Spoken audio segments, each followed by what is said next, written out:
Hello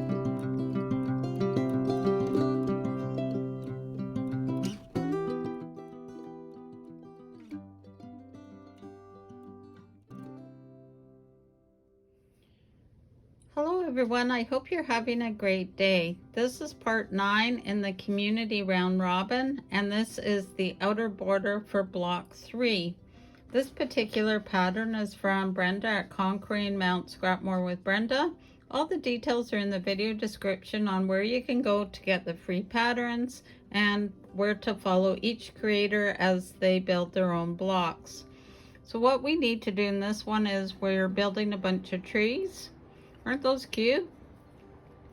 And I've got part of mine done of the flying geese. I need to trim them down this way, and then I need to build all the balance of the tree so that I have these blocks done. One thing I'm doing is I'm trying a new method I haven't done before. It's a 4-up flying geese. It's from the Fat Quarter Shot called Flying Geese 5 Ways, and it's the easy flying geese method. You do waste a little bit more fabric, but you do get a more precise goose or geese. So that's what I'm doing here. So check back with me in a little bit as I get them all done, and then I'll show you what I'm doing next. Just going to show you quickly with squaring up my flying geese, because these are the same width as my ruler.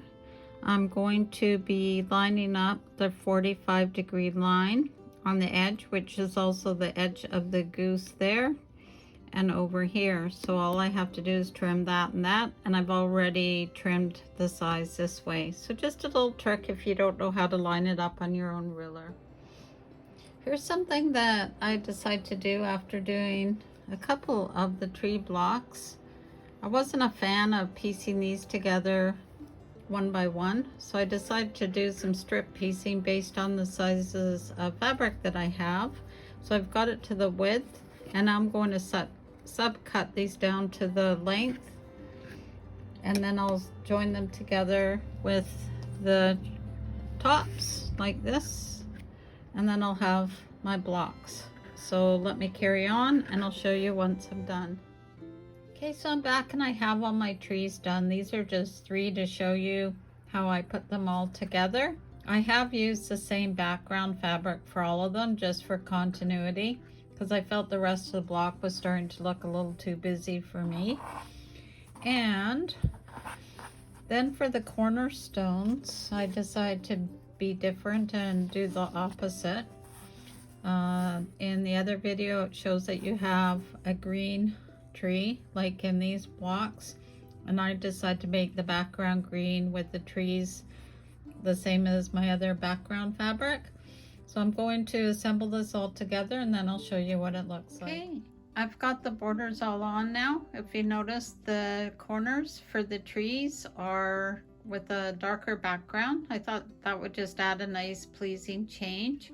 And I added a black border to the outside just to give it a frame, which is probably what I'll end up doing with the other blocks, just to add some more continuity and to give my eyes a rest from the busyness.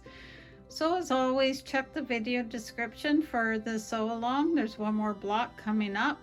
This has been so much fun. Please support the content creators who have pulled this together and allowed me to sew along. So until next time, sew safely and sew with Debee. Have a great day. Bye for now.